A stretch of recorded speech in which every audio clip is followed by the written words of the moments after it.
할렐루야. 오늘도 예배하는 여러분들에게 이전보다 더 귀한 복과 은혜가 충만하기를 축복합니다. 함께 인사합시다. 고맙고 감사합니다. 예수님을 믿는 것이 그 시대의 기회가 돼서 복이 된 사람들이 있고 또 그러지 못한 사람들이 분명히 있습니다.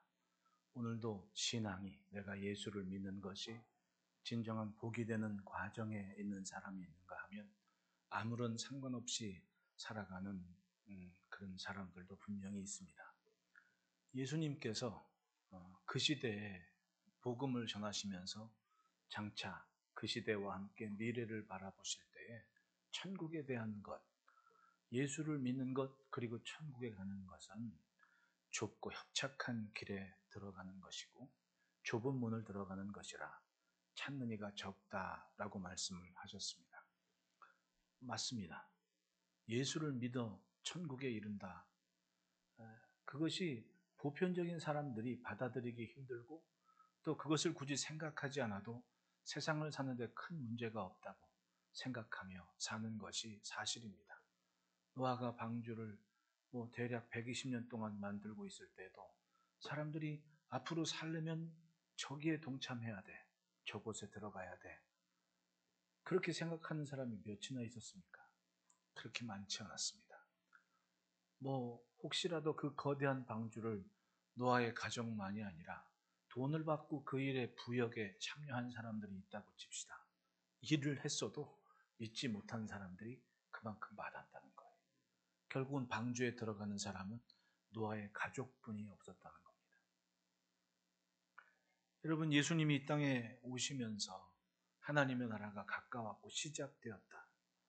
누가복음 앞부분에는 제자들 무리에 있는 중심에 있던 예수님이 천국이 너희 가운데에 있느니라 라고 말씀을 합니다.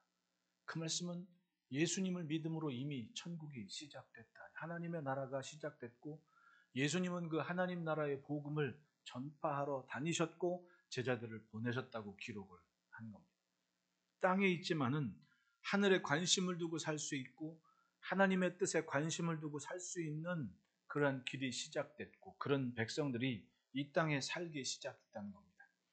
그 순간부터 예수님은 제발 땅의 것만 전부라고 생각하지 말고 하나님의 뜻을 생각하고 하나님께서 하실 일을 기대하고 하나님의 나라에 맞춰 살자고 가르치셨고 지도하셨고 그렇게 제자들을 양육하셨던 겁니다. 오늘 본문에 예수님께서 갑자기 너희 보물을 하늘에 쌓아두라라고 말씀하신 이유가 있습니다. 앞부분 누가복음 12장 13절을 보면 무리 중에 한 사람이 이르되 선생님 내 형을 명하여 유산을 나와 나누게 하소서라는 청을 합니다. 그런데 그 앞에 보면 예수님께서 전하신 말씀이 뭡니까? 성령에 대해 말씀하시고 또 바리새인들의 외식을 조심하라고 말씀하시며 이 종교심을 갖고 살아가는 인생들이 어떤 모습으로 살아야 될까라는 경건과 신령한 가르침을 말씀하시는데 갑자기 선생님 내 형을 명해서 유산을 나와 나누게 하십시오 라는 질문을 하고 있는 겁니다. 우리로 얘기하면 굉장히 생뚱맞은 질문을 지금 하고 있는 겁니다. 사실상 이 고대 근동의 유대 지역, 유대를 비롯한 근동 지역만이 아니라 우리나라나 다른 서양이나 대다수의 그 유산을 대하는 부분은 거의 공통점이 있습니다.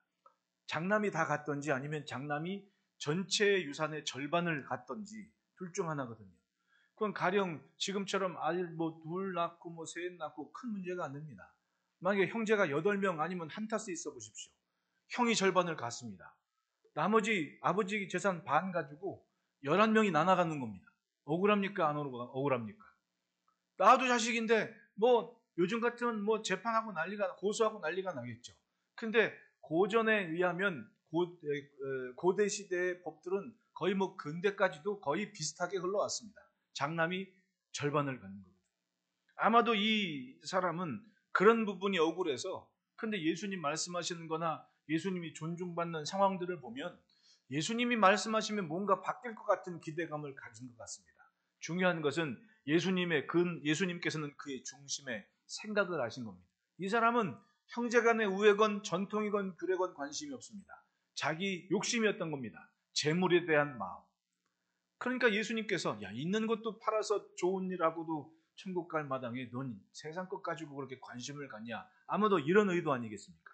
예수님은 분명히 말씀을 하십니다. 누가복음 12장 21절에 자기를 위하여 재물을 쌓아두고 하나님께 대하여 부여하지 못한 자가 이와 같으니라 라고 말씀하시면서 재물에 대한 관심을 바꾸게 하시는데, 부자가 자기가 쓸 재물이 많다고 창고에 가득 찬 걸 좋아가지고 창고 하나 더 만들고 또 채워놨다. 좋아가지고 야 이젠 일어나고 신나고 먹고 살 수 있겠다라고 했는데, 그날 밤에 주인이 왔다.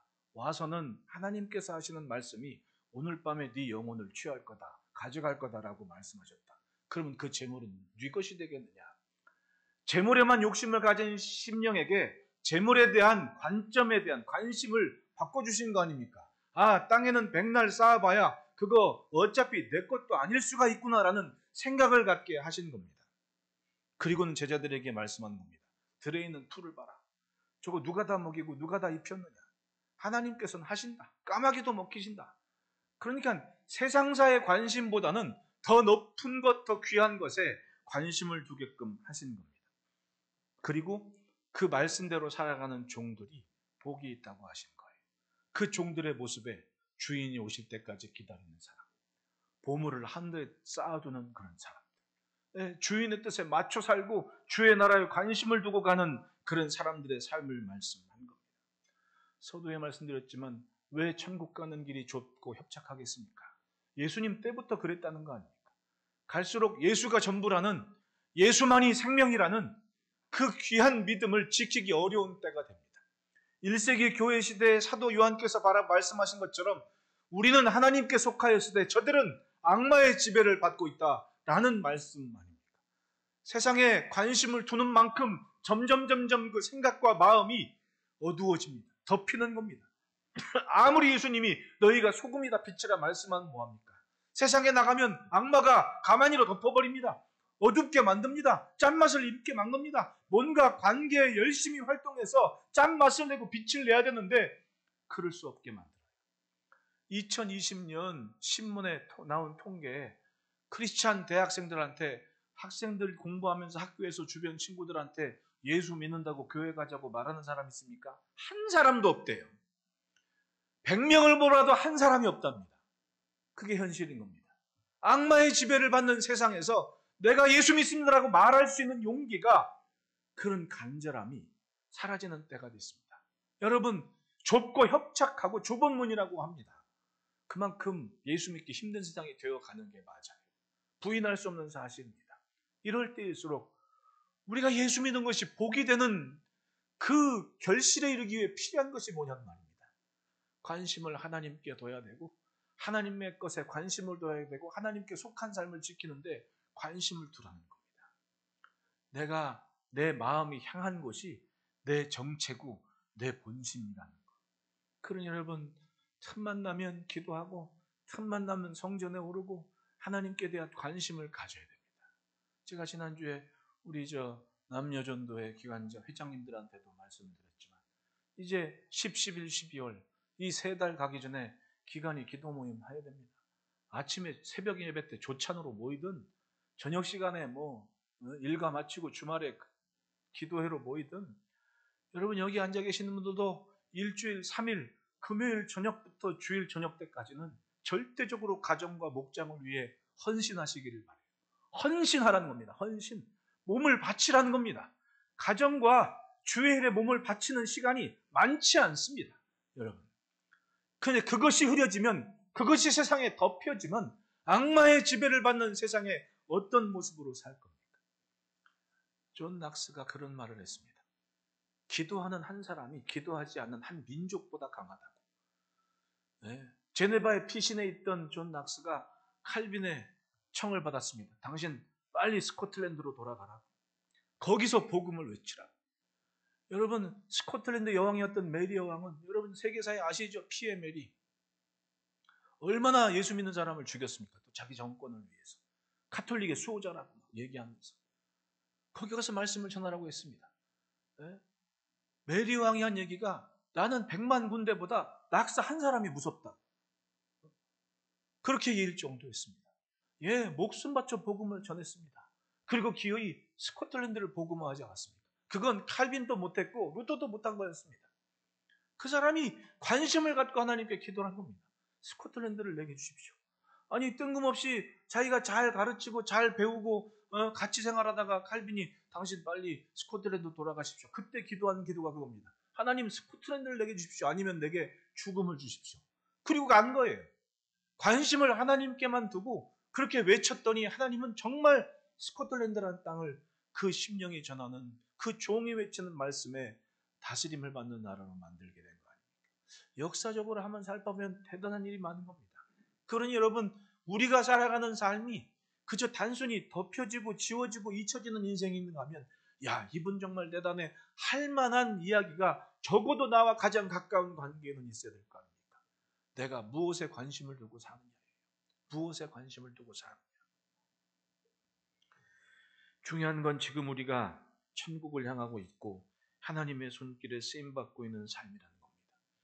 예수님 말씀하십니다. 37절에 주인이 와서 깨어있는 것을 보면 그 종들은 복이 있으리라. 내가 진실로 너희에게 이르노니 주인이 띠를 띠고 그 종들을 자리에 앉히고 나와 수종들리라. 분명히 우리가 믿는, 우리가 살아가는, 우리가 바라보는 마지막 밥상이 있지 않습니까? 그건 주님이 차려놓으신 밥상이에요. 어느 사람, 누구를 위해?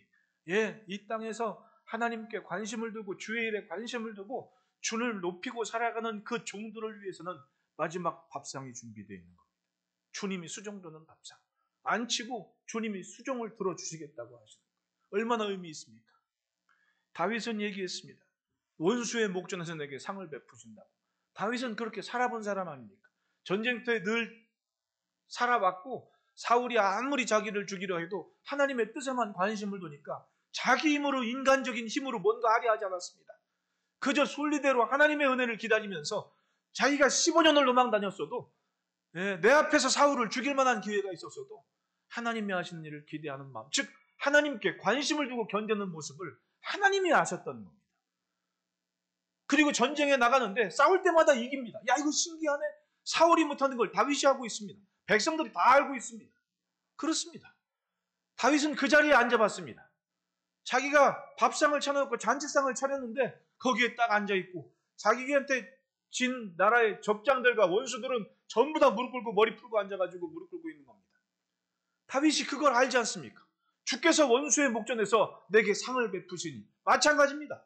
지금 이 시대를 살면서 하나님께 관심을 두고 하나님의 뜻을 품고 기도하며 내 삶이 조금 더 하나님께 가까운 예수님 닮은 삶을 위해 기도하는 사람들은 원수의 목전에서 상을 베푸시는, 아무리 악마가 지배하는 세상일지라도 그 자리에서 상을 베풀어 주시는 주의 은혜를 누리는 겁니다. 할렐루야. 여러분, 그 밥상을 기대하시기를 축원합니다. 종들이 예수를 믿음으로 복이 되는 사람으로 사는 그 삶을 위해 어떻게 살아야 됩니까? 첫째는 따라합시다. 보물은 하늘에 둔다. 33절 34절에 너희 소유를 팔아 구제하며 낡아지지 아니하는 배낭을 만들라. 곧 하늘에 둔 바 다함이 없는 보물이니 거기는 도둑도 가까이 하는 일이 없고 좀도 먹는 일이 없느니라. 너희 보물이 있는 곳에는 너희 마음도 있으리라. 앞서 얘기했지만은 이 말씀을 시작하신 이유가 사실은 거슬러 올라가 보면 유산 달라고, 나눠달라고, 형한테 한번 얘기해서 나 유산 좀 더 받게 해달라고 그 사람이 말한 것, 그거 원인이 됐다고 부인할 수 없는 사실이죠. 사람들이 돈 하며 살아갑니다. 관심을 갖고 그게 최고인 줄 알고 사는 겁니다. 문제는 잘 쓰느냐 아닙니까? 여러분, 버는 것도 버는 거지만 쓰는 게 나아요. 따라합시다. 쓴 것만 내 거다. 내가 뭐에 썼는지가 나를 아는 거라니까요. 여러분, 넉넉히 잘 쓰시고 잘 누리고 그 쓰고 누리는 것 위에 더 하나님을 두시기를 바라요. 아닌 것처럼 살다가 이도저도 못하는 인생이 아니라 멋지게 잘 쓰고 멋지게 드리고 멋지게 누리면서 가장 높은 자리에 주님을 앉히시는 삶이 되시기를 축복합니다. 그게 잘 사는 거예요. 왜냐하면 내가 어디에 쓰는지 무엇에 쓰는지 그게 날 얘기하는 거거든요.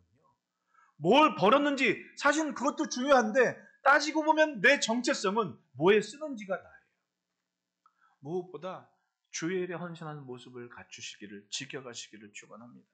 보물은 바로 그거 아닙니까? 내가 시간과 노력을 들어 추구하고 지키기 원하는 게 보물인 거예요. 그러니까 한 사람이 창고 많이 쌓아두고 있는 곳과 헐고 더 큰 곳까지 짓고 쌓았다고 좋아하는데 예수님 말씀하시는 거예요. 오늘 밤에 네 영혼을 취할 것이다. 그거 누구 것 되겠느냐? 맞습니다. 쌓는 거 중요하죠. 하지만 쓰는 것도 중요한 거예요. 여러분.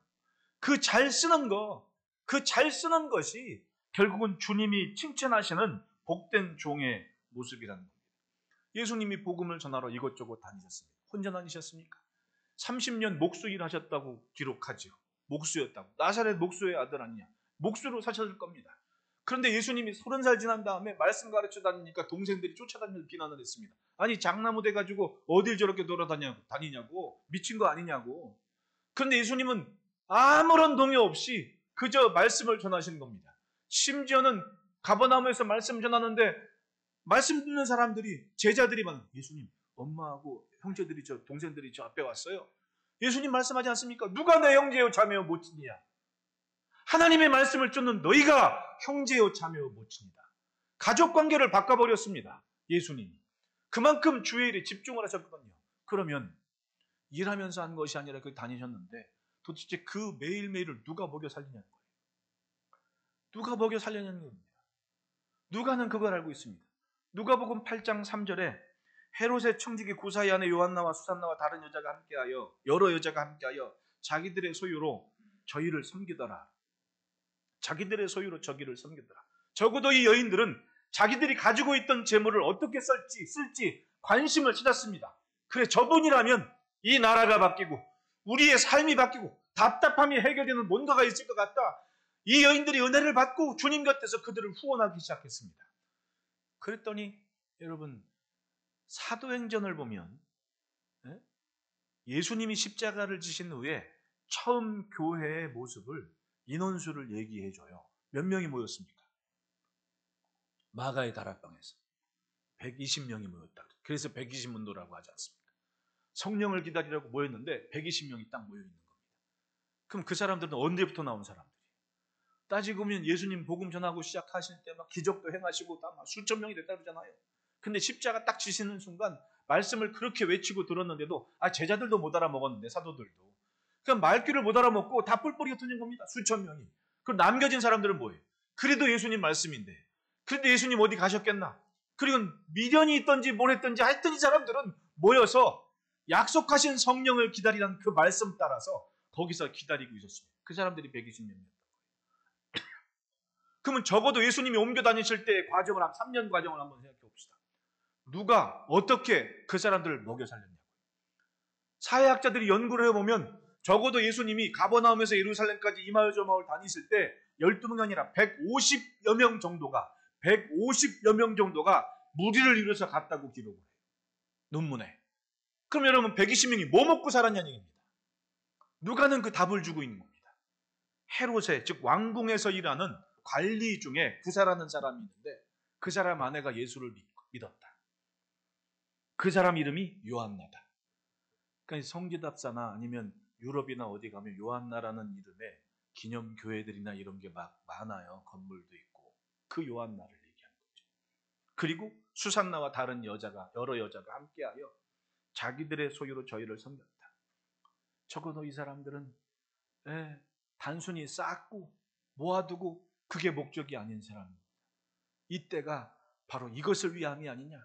그리고 자기들의 소유를 허비했습니다. 팔아서 나눠주기 시작했습니다. 정말 그랬습니다. 예수님이 십자가 지실 때 평생 모았을 수 있는 그 귀중한 장정 1년치 연봉을 그 옥합 기름 하나 깨가지고 그걸 투자한 거 아닙니까? 그때 당시로는. 여인들이 뭐에 투자하냐고요? 그거 투자한 겁니다. 향테크.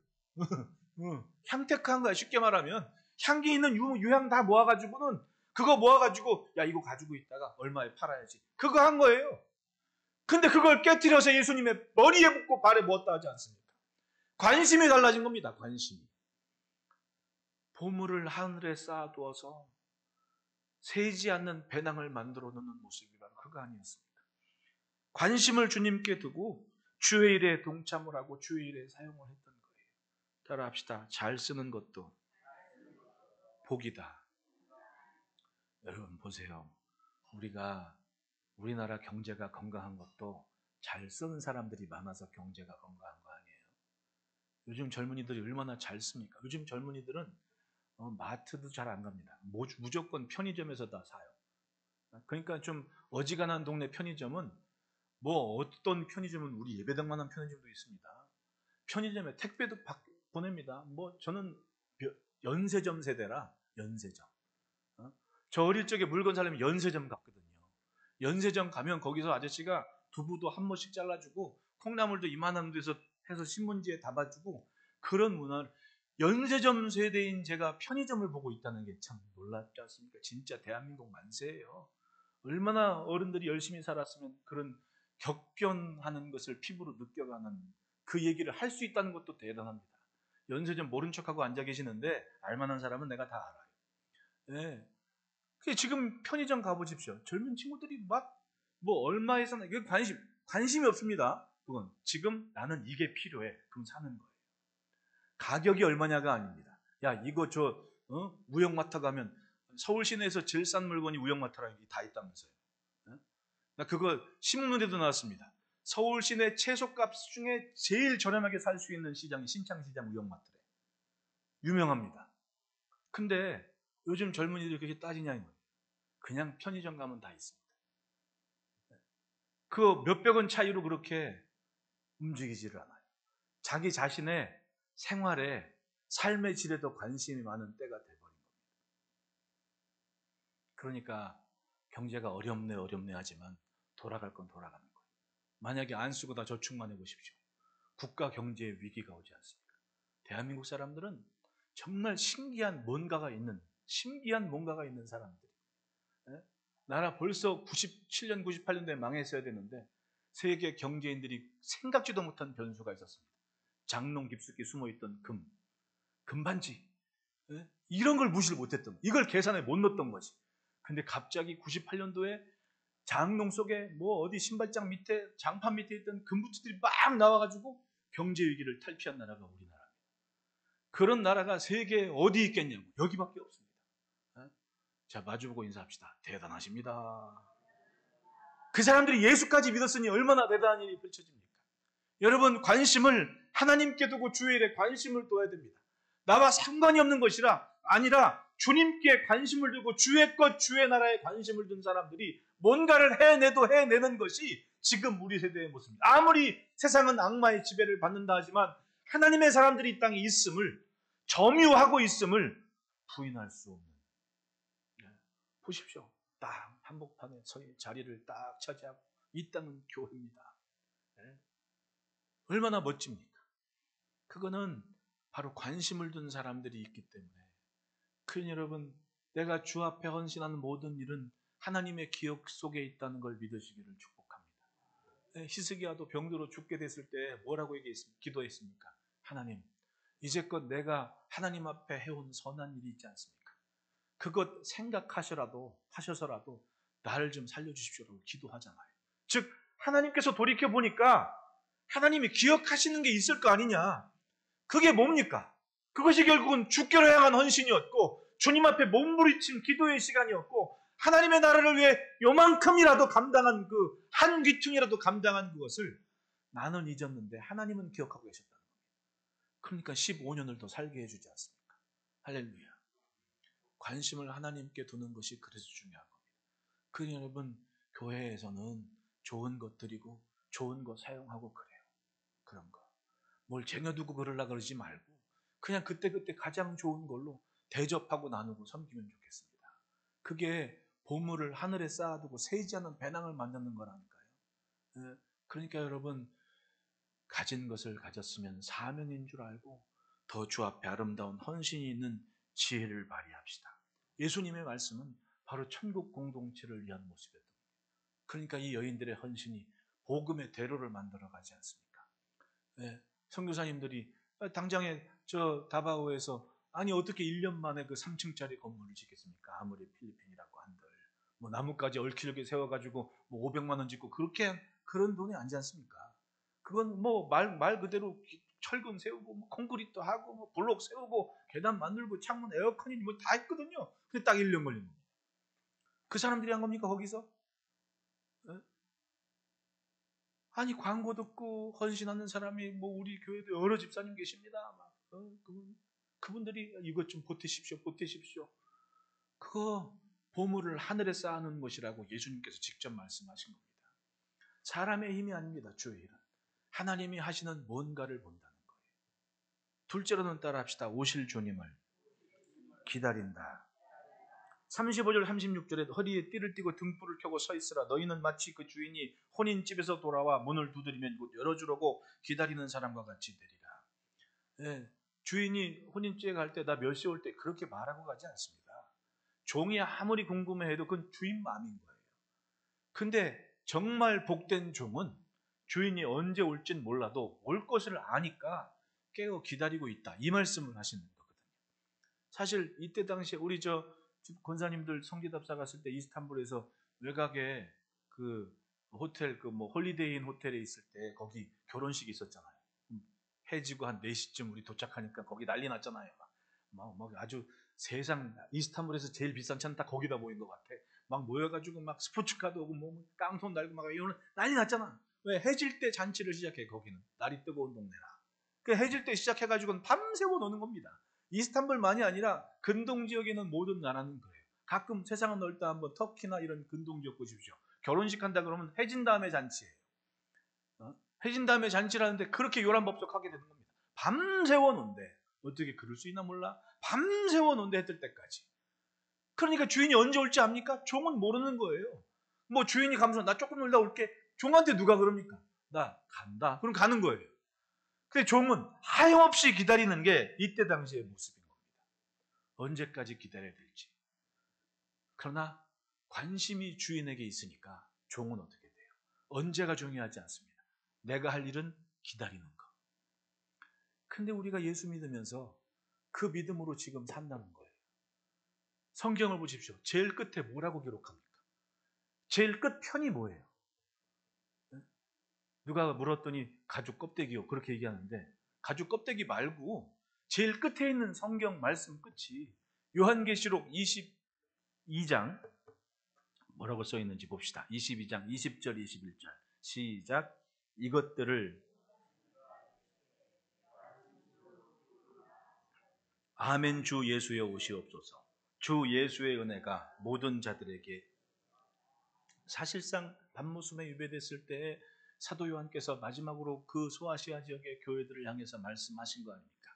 그리고 그 교회들한테 하늘의 보좌를 보고 우리 고난을 이겨내면서 인내하자. 그리고 우리의 신앙에 가장 좋았던 것을 기억해라. 그러면서 교회마다 너는 이걸 잘했는데 지금 이게 좀 틀리지 않았냐? 그걸 아주 세미한 눈으로 기록하면서 교회들에게 편지를 한 겁니다.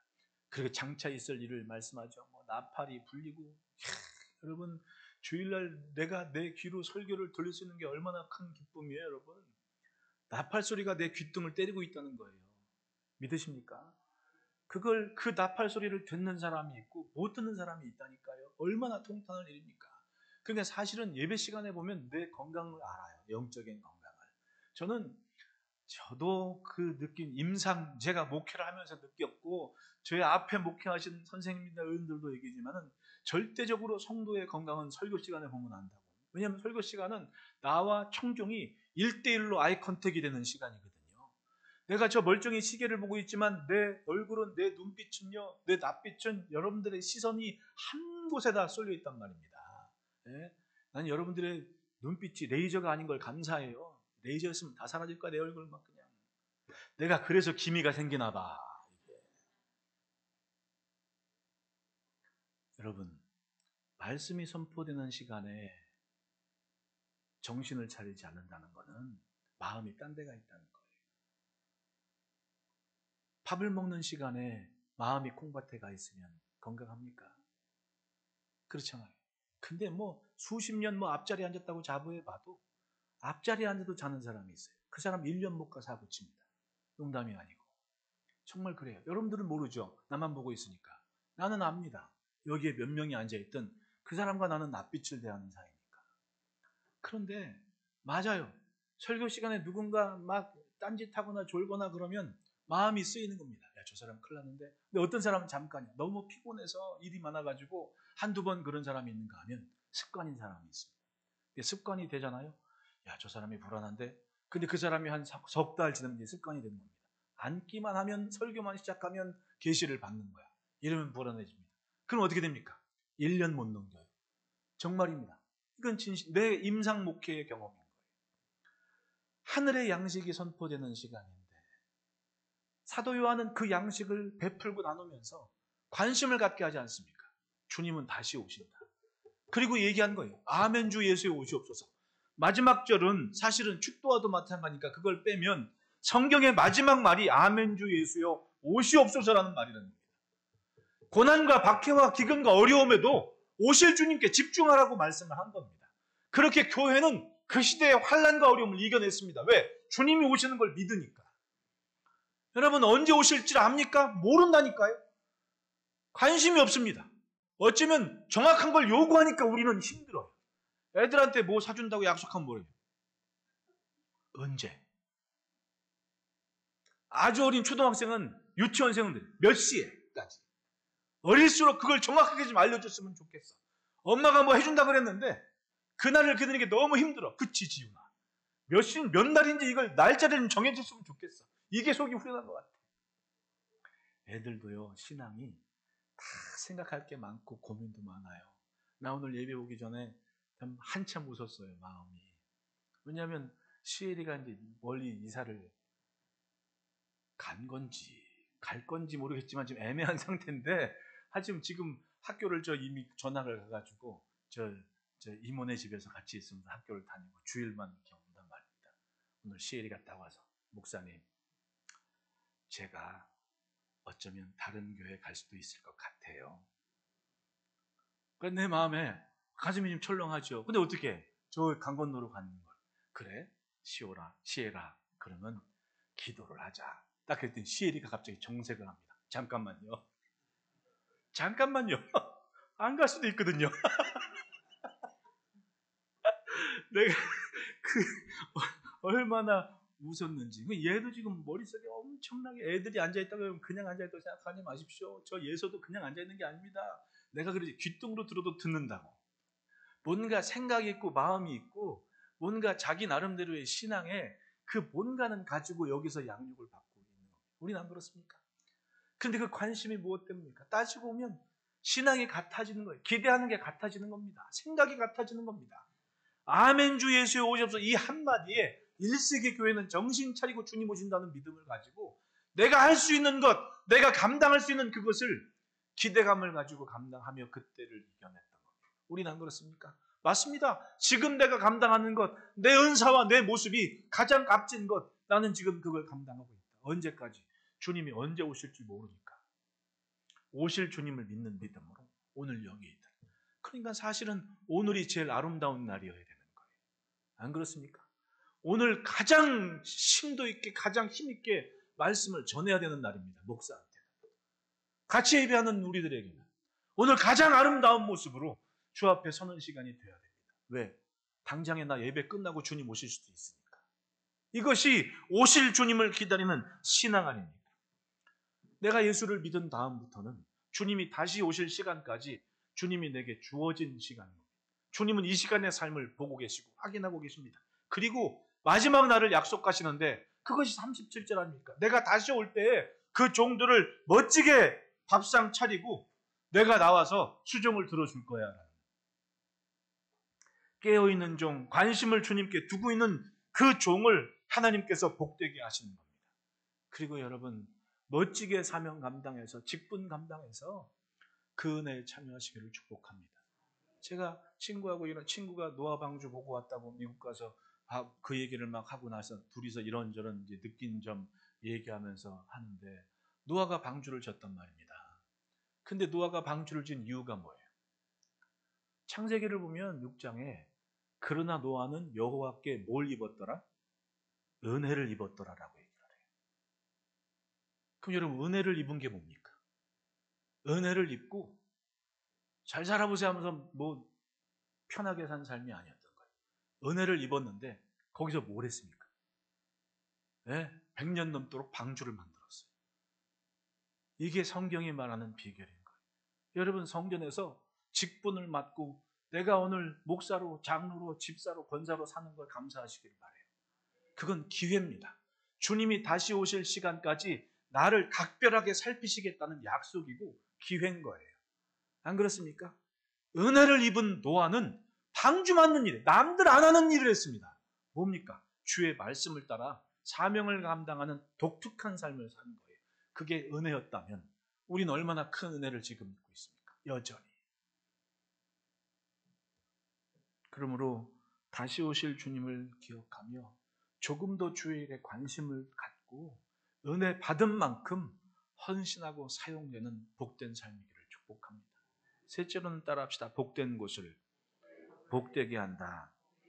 그 말씀을 가만히 듣고 있던 베드로가 예수님께 질문을 해요. 41절에 베드로가 여쭤되 주께서 이 비유를 우리에게 하심이니까 아니면 모든 사람에게 하심이니까? 이 뉘앙스를 보면 예수님께서 사도들이나 특별히 가까이에서 더 교훈한 제자들이 있고 그렇지 않은 제자들도 있다라는 상황을 알 수가 있죠. 그리고 그들에게 예수님께서 설명을 하시기를 주께서 이르시되 지혜 있고 진실한 청지기가 되어 주인에게 그 집 종들을 맡아 때를 따라 양식을 나눠줄 자가 누구냐? 이 말씀을 가만히 생각해 보면 청지기와 종들을 다른 의미로 보셨다는 겁니다. 그러니까 청지기란 말은 직권을, 전권을 가진 위임받은 권위가 있는 종을 청지기라고 얘기를 할 수가 있어요. 종들은 평범한 종들을 얘기하는 거죠. 이 종들을 청지기가 다스리고 있는데 그 지혜로운 청지기가 누구냐고 이 제자들을 앞에 놓고 말씀을 하는 겁니다. 그러니까 자기들만 있는데 자꾸 말씀을 하시니까 그 말씀이 우리들을 위한 거예요? 아니면 모든 사람들에게 말씀하시는 거예요? 라고 물으니까 청지기에 대한 모습을 새롭게 설명을 하시는데 지혜 있고 진실한 청지기가 되어 주인에게 그 집 종들을 맡아 때를 따라 양식을 나눠줄 자가 누구냐? 주인이 이를 때 그 종이 그렇게 하는 것을 보면 그 종은 복이 있을 거다. 묻는 제자들에게 말씀하는 거예요. 저 종들도 주인의 뜻을 알아먹고 그래 같이 살아야 되는데 지혜 있는 청지기가 돼서 그들에게 때를 따라 양식을 주면서 그들을 케어할 종이 누구겠느냐? 그들은 분명히 복이 있을 거다. 그 말씀을 들은 사도들인 어떻게 살았습니까? 맞습니다. 자신들의 말씀을 전하고 주의 복음을 전하기 위해서 곳곳마다 움직였습니다. 아시아로 유럽으로. 이때 듣던 마가는 제가 이집트 처음 갔을 때 놀란 게 그냥 귀로만 듣던 눈으로 읽었던 책이 이집트에 가니까 저 갔을 때는 목가땀이라는 그런 쓰레기 마을이 있었는데 예수 믿는다는 이유 하나로 물론 신학적인 결이 다르다고는 얘기하지만은 예수 믿는다는 이유로 사회적인 이 공동체 활동을 못하는 겁니다. 일단 취업도 안 되고 쓰지도 않고 저주받은 인생이라고 구박받고 그러니까 자기들이 그 평범한 사람들이 사는 곳을 사지를 못하니까 목가땀이라는 절벽 그 산동네에 있는 데 가가지고 사는 거예요. 네. 그러면서 일을 못하니까 어떻게 농사지도 못 짓고 그러니까 온 시내 다니면서 쓰레기를 주워다는 겁니다. 그 동네는 쓰레기가 여기저기 천지입니다. 제가 갔을 때만 해도 막 차에서 먹잖아요. 쓰레기통이 없습니다. 그냥 창밖으로 던지면 되는 겁니다. 그걸 그 사람들이 다 걷어요. 그 쓰레기를 자기가 사는 모을 와가지고 집 안에 마당에서 분류를 하고 살거 쓸거 이렇게 하고 그런 마을이에요. 그 산이 처음에 술탄이 한장 살라딘이 이슬람 막 세력 확장하는 중세 때 있지 않습니까? 그때 이집트에서도 술탄이 그런 얘기를 한 겁니다. 너희가 나랑 내기를 하자고. 너희가 기도를 그렇게 잘하는데 하나님이 너희 기도를 응답해서 저 산이 옮겨지면 성경에 있다면서 산을 옮길 만한 믿음이 있다는데 이왕에 너희가 그만큼 믿어왔다면 예수를 부인하지 않는다면 저 산을 기도로 옮겨라. 그러면 내가 너희를 인정하겠다.